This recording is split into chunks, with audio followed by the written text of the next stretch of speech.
If you were at our customer appreciation barbecue, you would have got one of these retro style t-shirts celebrating 75 years of Patura Seed services.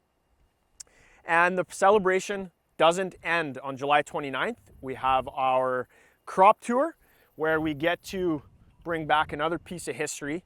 We made these retro style hats to continue the 75th year celebration, a hat that Cal used to rock back in the day.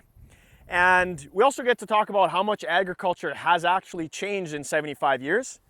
We'll have crop intelligence there talking to us about their weather stations, their soil probes out in the field, and how those two things combine to teach us a little bit more about water-driven yield potential and how it helps us make better informed decisions on the farm.